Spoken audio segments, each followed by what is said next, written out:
Okay, shalom, shalom. It's nice weather. Why it is camping?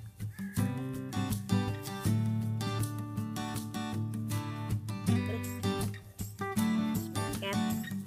Awag ka, anak, kasakit.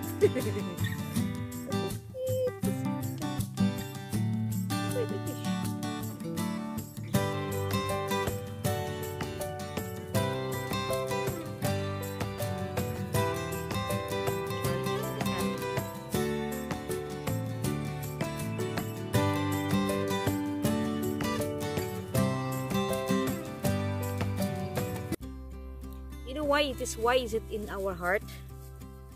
Elohim is testing our heart, because our heart is the seat of our ego, the seat of our carnal desire or physical desire. He is sitting the what do you call this in Hebrew, the nefesh, the lower part of our soul, who is attached to the flesh. And this heart is what Elohim want to replace his Torah. Because it is written, the heart is deceitful above all. And it is written, Elohim said, I will search the heart of men. I will search the heart of men and try the reins. You know, the kidney, it means the kidney is the one, to filter. Means to filter. So this is how Elohim will search the heart of his people. If this heart, what is written in the same in Isaiah said, the righteous people, those heart is the Torah of Elohim.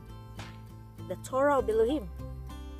This is what we have to replace his Torah to his people. And this is what we want to see.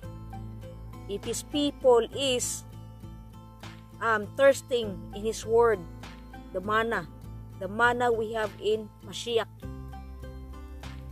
the manna, and that is the Torah, our manna, the living Torah. Because Yeshua, Mashiach, is the prophecy, the testimony of prophecy.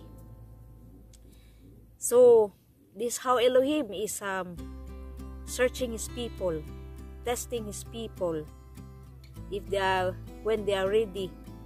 Kung gusto na gyud sila mogawa sa Egypt, kung gusto na gyud ta mogawa sa Egypt sa atong time karon, then Elohim is checking us, is testing our heart if we are ready, because he is cleansing his people. He wants his people's authenticity of serving him, and not in 2 feet. Mo serve ka sa Elohim. Here from Mitzrayim, here from Elohim. It's not so. It must be in, you choose, either in the world or in Mitzrayim, or either with him in the wilderness. And this is Elohim. So because it's easy to praise Elohim, everything is fine. It's easy to praise Elohim, everything is fine. But when we see in our natural eyes, to see all what's going on, everybody will be shaken sa atuang self. Mubati tag kahadlok, mubati taog mga fears. And fear is not from Elohim. It will drag you down to the destruction. And this is what our training process of our self, to learn to have imuna in Elohim. Nadili tama, dapat stable na ta sa atuang kininga house, stable when there is catastrophic even in the world.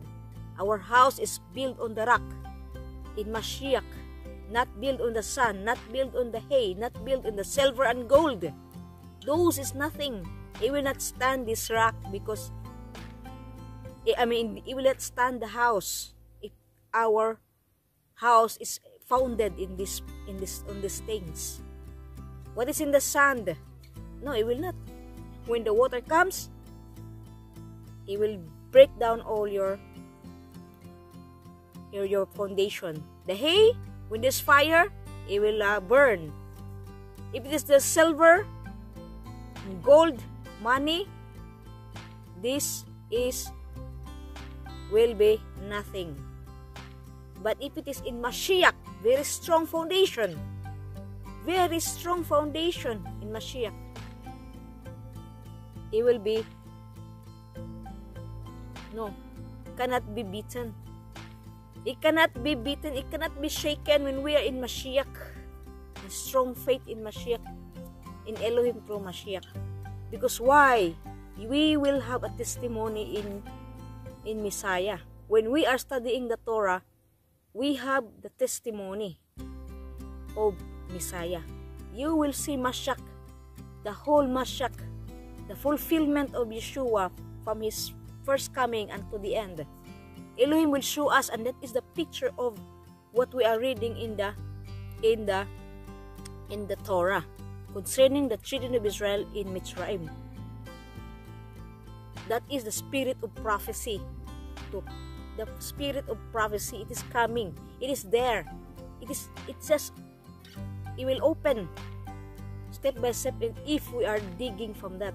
Because that is what is the food of our spiritual person, our spiritual body. That is the food. He needs that to nourish that, because that is a very momnay buhi. But this physical body, when that the spirit person will live, then finish the physical body, no life in the physical body. So this why very important ang iyahang food for the spirit body, which is redeemed by Messiah. Very perfect na sa spiritual sense of understanding ang pag-fulfill ni Yeshua sa the whole picture of the earth, of the children of Israel who are in the wilderness. Is a perfect na siya nga fulfillment. That is the spirit of prophecy until now. If anybody, kung kinsa manggali na bukhan ana, wonderful kayo na. Because why? Our faith is established from that. Na-establish anang ato ang revelation through Mashiach. Ma-establish ana, and not on this physical world. You have nothing to trust in this world, because this is governed. This is a dark world. A dark world as soon to be in darkness. And only the single of our seed of Mashiach, the light we have in Mashiach, if we are repairing our soul more and more, if we establish ourselves in the faith of Mashiach through the Torah, then the light will more shine, and all the darkness cannot touch us. If we are really in the serving in the wilderness with Elohim through Mashiach, then nobody can touch his people. Nobody.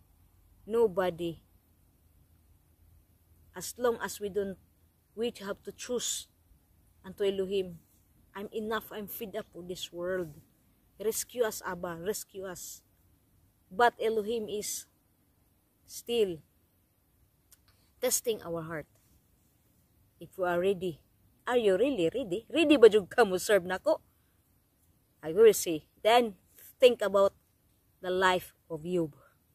Think about the life of Job. Job was zero. When all he was tested in his whole life. And the same to his people. Children of Israel. Gihashasan ang children of Israel. Asa kutob yuta. It will come. It will come. Mind you, it will come. So now is a time to strengthen our imuna. And that is what the picture of Job, the life of Job. Think about that. Imagine na, wala na araw nimo. So, there is time. There is still time to change, to work out. As Shaul said, work out your salvation with fear and trembling. This fear is not negative, this fear is the fear of Elohim. Mahadlok ta sa mga ginadili sa Elohim. Ay daghan. But it comes with our emotion, it comes in our character. Wa tay kahadlok anang mag-pride ta, mag-arrogant ta, mag-picture, mag-point out ta sa mga ubang tao. Wa tay it's no fear. Mo grudges sa ubang tao, no fear. You see? You see? But this is a character will be hasan yun na sa Elohim. Until nga muila ta sa kaugalingon, forgive us, Aba. It's my fault. I fallen short of your glory. Forgive us. This is what Elohim want his people to have tishuba. So that, because every negative character we have, emotions, attitude, is nagrepresent po na siya sa darkness. But once imo na i-turn ng imong mga fear nimo into trust in Elohim, that is light. It will open. It will open. It will open. Mawala ang blockage na, and then the light will come out. This is. So, it is a time, now to purify ourselves. To check, evaluate ourselves, so that you are worthy for Elohim we are really ready to serve Elohim.